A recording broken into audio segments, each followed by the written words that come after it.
Selamat siang semuanya. Nama saya Angela Kewakoten.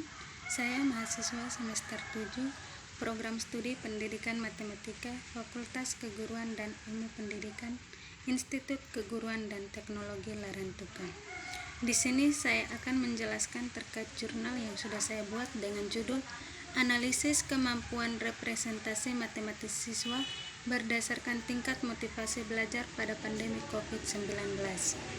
Ada beberapa pertanyaan, yaitu yang pertama, mengapa saya memilih judul Analisis Kemampuan Representasi Matematis Siswa berdasarkan tingkat motivasi belajar pada pandemi COVID-19.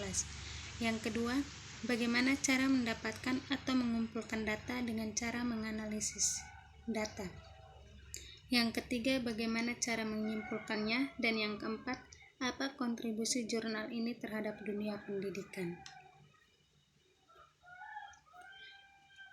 Untuk menjawab pertanyaan yang pertama, kita tinjau dari latar belakang.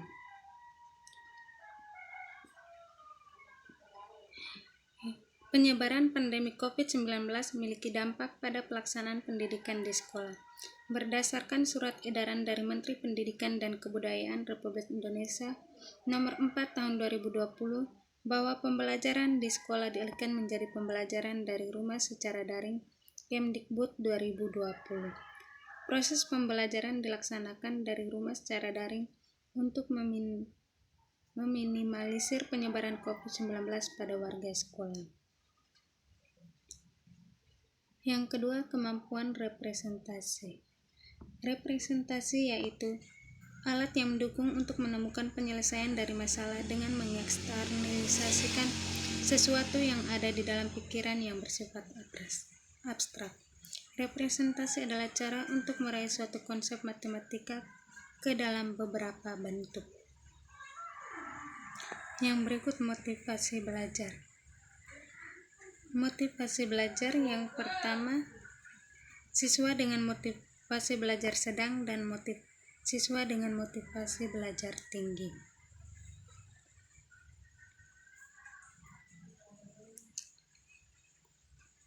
Yang ketiga, metode penelitian.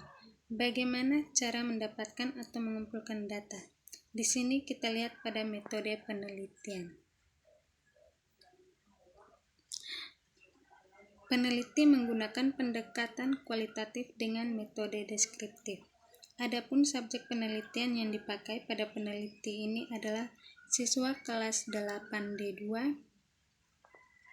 SMP Negeri 2 Larantuka yang berjumlah 16 siswa. Peneliti mengumpulkan data dengan menggunakan tes dan angket.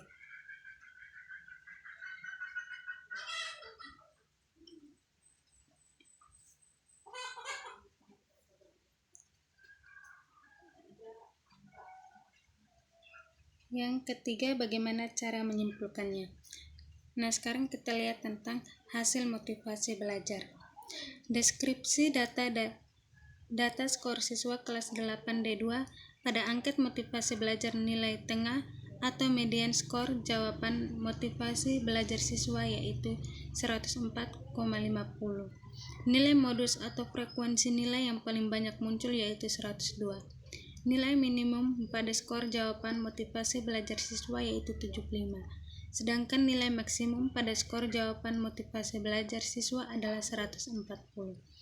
Nilai min atau rata-rata dari skor jawaban motivasi belajar siswa yaitu 106,22 yang memperlihatkan rata-rata motivasi belajar siswa berada tingkatan sedang. Presentasi siswa dengan motivasi belajar sedang dengan skor motivasi belajar 104. Siswa dengan motivasi belajar tinggi dengan skor motivasi belajar 124.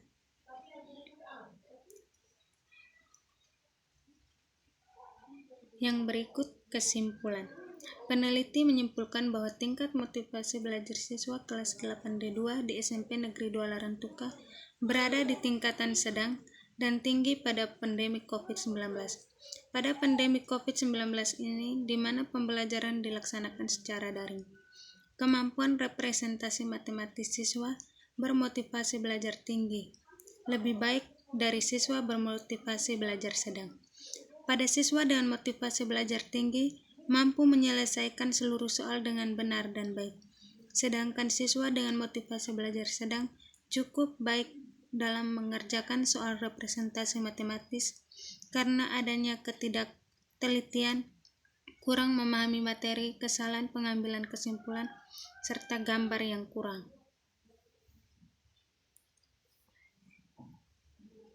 Yang keempat, apa kontribusi jurnal ini terhadap dunia pendidikan?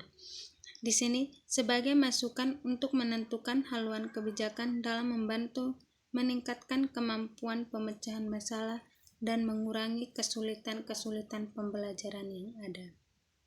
Sekian dan terima kasih.